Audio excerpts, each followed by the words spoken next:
ಕಿನ್ನಿತಪ್ಪ ನೋಡಿ ಅಂತೆ ಹೇಗೆ ಬಂದಿದೆ, ತುಂಬಾ ಸಾಫ್ಟ್ ಆಗಿ ಬಂದಿದೆ. ನಮ್ಮ ಕೇರಳ ಕಡೆಯಲ್ಲಿ ಹೆಚ್ಚಾಗಿ ಮಾಡುವಂತ ಒಂದು ಟ್ರೆಡಿಷನಲ್ ರೆಸಿಪಿ ಇದು.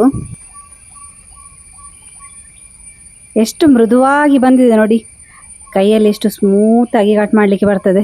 ಕಲರ್ ಎಲ್ಲ ಬಾರಿ ಚಂದ ಇದೆ, ಹಾಗೆ ರುಚಿ ಕೂಡ ಅಷ್ಟೇ ಇರ್ತದೆ ನೋಡಿ. ಮಳೆಗಾಲ ಎಲ್ಲ ಸ್ಟಾರ್ಟ್ ಆಗಿದೆ ಅಲ್ಲ, ನಾನು ಅದಕ್ಕೆ ಇವತ್ತು ಕಿನ್ನಿತಪ್ಪ ಅಂತೇಳಿ ಹಲಸಿನ ಹಣ್ಣಿನ ರೆಸಿಪಿ ಮಾಡ್ತಾ ಇದ್ದೇನೆ. ಸ್ವಲ್ಪ ಕೇರಳ ಮಾದರಿ ರೆಸಿಪಿ. ನಮ್ಮ ಅಜ್ಜಿಯಂದಿರೆಲ್ಲ ಮಾಡ್ತಾ ಇದ್ರು, 1-2 ಸಲ ತಿಂದ ನೆನಪು ನನಗೆ. ನಾನು ಅದನ್ನು ಯಾವ ರೀತಿ ಮಾಡೋದಂತೇಳಿ ಇವತ್ತಿನ ವಿಡಿಯೋದಲ್ಲಿ ತೋರಿಸಿಕೊಡ್ತೇನೆ. ಭಾರಿ ಸುಲಭದ ಸ್ವೀಟ್ ಆದ ರೆಸಿಪಿ ಹೇಗೆ ಅಂತ ಹೇಳಿ ಇವತ್ತಿನ ವಿಡಿಯೋದಲ್ಲಿ ನೋಡುವ. ವಿಡಿಯೋ ಸ್ಟಾರ್ಟ್ ಮಾಡುವ. ಭಯಂಕರ ಮಳೆ ಮಾರ್ರೆ, ಹೊರಗಡೆ ಹೋಗ್ಲಿಕ್ಕೆ ಆಗುದಿಲ್ಲ. ನನ್ನ ಸೌಂಡ್ ಕೇಳ್ತಾ ಇಲ್ಲೋ ಗೊತ್ತಿಲ್ಲ, ಹೊರಗಡೆ ಫುಲ್ ಅಷ್ಟು ಮಳೆ ಬರ್ತಾ ಉಂಟು.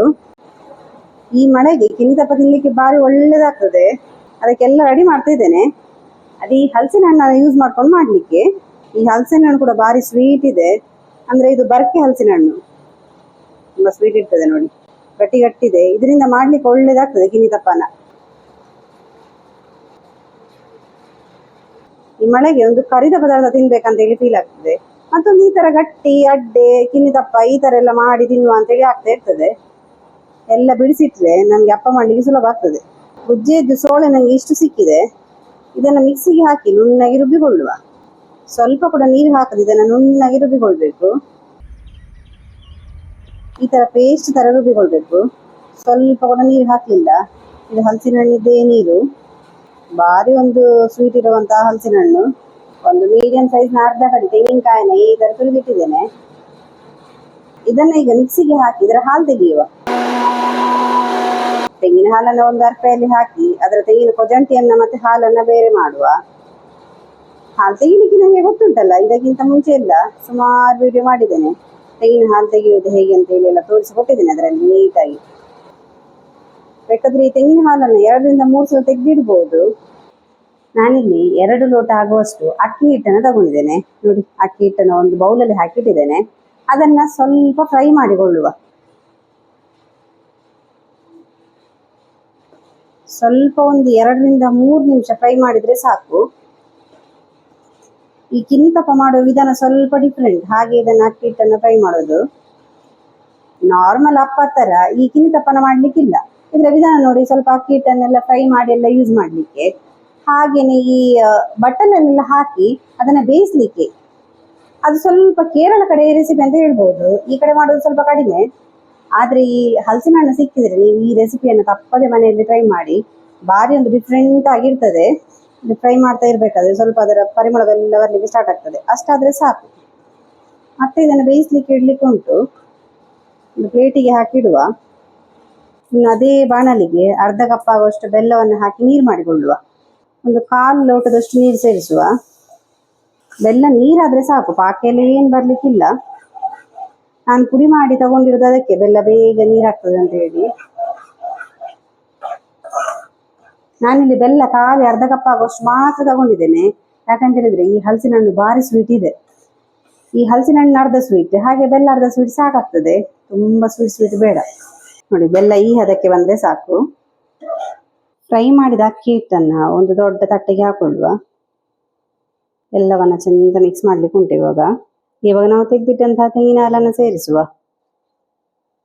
ಹಾಗೇನೆ ಹಲಸಿನ ಮಿಶ್ರಣ ಇದೆರಡನ್ನ ಒಟ್ಟಿಗೆ ಸೇರಿಸಿ ಚೆಂದ ಮಿಕ್ಸ್ ಮಾಡುವ. ತೆಂಗಿನ ಹಾಲನ್ನು ಸ್ವಲ್ಪ ನಾನು ತೆಗೆದಿಟ್ಟೆ, ಬೇಕಾದ್ರೆ ನಾವು ನೋಡ್ಕೊಂಡು ಸೇರಿಸಿದ್ರೆ ಆಯ್ತು. ಸರಿ ಮಿಕ್ಸ್ ಮಾಡಬೇಕು ನೋಡಿ. ಈ ಸಂದರ್ಭದಲ್ಲಿ ನಾವು ಇದಕ್ಕೆ ಬೆಲ್ಲದ ಮಿಶ್ರಣ ಕೂಡ ಮಿಕ್ಸ್ ಮಾಡುವ. ಬೆಲ್ಲದ ನೀರು ಎಲ್ಲ ಕಡೆಗೆ ನಾವು ಸರಿ ಮಿಕ್ಸ್ ಮಾಡಬೇಕು. ಅಂದ್ರೆ ಒಂದು ಕಡೆಯಲ್ಲಿ ಸ್ವೀಟ್, ಒಂದು ಕಡೆಯಲ್ಲಿ ಸಪ್ಪೆ ಇರಬಾರ್ದು.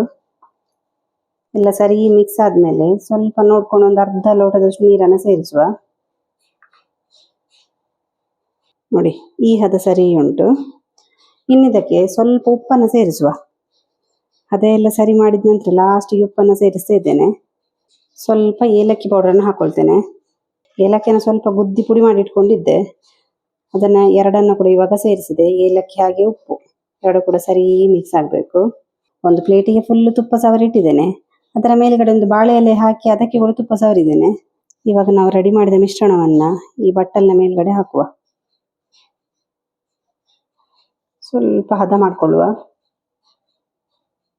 ನಾನು ಹಲಸಿನ ಸೋಳೆಯನ್ನ ಸ್ವಲ್ಪ ಚಿಕ್ಕದಾಗಿ ಕಟ್ ಮಾಡಿ ಇಟ್ಕೊಂಡಿದ್ದೆ. ಒಂದು 3 ರಿಂದ 4 ಹಲಸಿನ ಸೋಳೆ ಇದೆ. ಮೇಲ್ಗಡೆ ಸ್ವಲ್ಪ ಹಾಕಿ ಬಿಡುವ ಅಂತ. ಮೇಲ್ಗಡೆ ಸ್ವಲ್ಪ ಹಾಕಿದ್ರೆ ಡೆಕೋರೇಷನ್ ಕೂಡ ಆಯ್ತು. ಮತ್ತೆ ಈ ನಾವು ತಿನ್ಬೇಕಾದ್ರೆ ಹಾಗೆ ಹಲಸಿನ ಸೋಳೆ ಸಿಗ್ತಾ ಇರ್ತದೆ ಬಾಯಿಗೆ, ಬಾರಿ ರುಚಿ ಆಗ್ತದೆ. ನಾನು ಅವಾಗಲೇ ಇಡ್ಲಿ ಪಾತ್ರದಲ್ಲಿ ನೀರು ಬಿಸಿ ಆಗ್ಲಿಕ್ಕೆ ಇಟ್ಟಿದ್ದೆ. ಅದು ಒಳ್ಳೆ ಬಿಸಿ ಆದ ನಂತರ ನಾವು ರೆಡಿ ಮಾಡಿದ ಈ ಮಿಶ್ರಣವನ್ನ ಬಟ್ಟಲಿಗೆ ಹಾಕಿದ್ವಲ್ಲ, ಅದನ್ನ ಇದರೊಳಗೆ ಇಟ್ಟೆ. ಒಂದು 20 ರಿಂದ 25 ನಿಮಿಷ ಹಾಗೆ ಬೇಯಬೇಕು. ಮೀಡಿಯಂ ಉರಿಯಲ್ಲಿ ಬೇಯಲಿ. ಇದನ್ನ ಹಾಗೆ ಮುಚ್ಚಿಡುವ. ನಮ್ಮ ಮಂಗಳೂರು ಕಡೆಯಲ್ಲಿ ಕಿನ್ನತಪ್ಪ ರೆಸಿಪಿ ಬಾರಿ ಕಡಿಮೆ.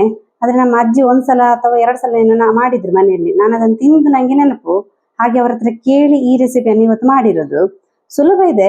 ಅಂದ್ರೆ ಈ ಹಲಸಿನ ಹಣ್ಣು ಸಿಗುವಾಗ್ಲೇ ಈ ರೆಸಿಪಿ ಮಾಡ್ಬೇಕು, ಬಾರಿ ಸೂಪರ್ ಆಗಿರ್ತದೆ. ಈ ಮಳೆಗಂದು ತಿನ್ಲಿಕ್ಕೆ ಬಾರಿ ರುಚಿ ಆಗ್ತದೆ. ಈ ಮಕ್ಕಳಿಗೆಲ್ಲ ಇಷ್ಟ ಆಗ್ತದೆ, ಅಂದ್ರೆ ಸ್ವಲ್ಪ ಸ್ವೀಟ್ ರೆಸಿಪಿ ಅಲ್ಲ, ಹಾಗೆ ಬಾರಿ ರುಚಿ ಆಗ್ತದೆ. ನೀವು ಕೂಡ ಒಂದ್ಸಲ ಮಾಡಿ ನೋಡಿ. ಸಂಜೆ ಹೊತ್ತಿಗೆಲ್ಲ ಮಾಡ್ಬೋದು. ಈಗ ಮಕ್ಕಳಿಗೆಲ್ಲ ಸ್ಕೂಲ್ ಸ್ಟಾರ್ಟ್ ಆಗಿದೆ ಅಲ್ಲ, ಸಂಜೆ ಹೊತ್ತಿಗೆ ಬಂದ ನಂತರ ಏನಿದೆ ಅಂತ ಹೇಳಿ ಮನೇಲಿ ಹುಡುಕ್ತಾ ಇರ್ತಾರೆ. ಇದೊಂದು ಟ್ರೆಡಿಷನಲ್ ರೆಸಿಪಿ ಮಾಡಿದ್ರೆ ಬಾರಿ ಇಷ್ಟಪಟ್ಟು ತಿಂತಾರೆ.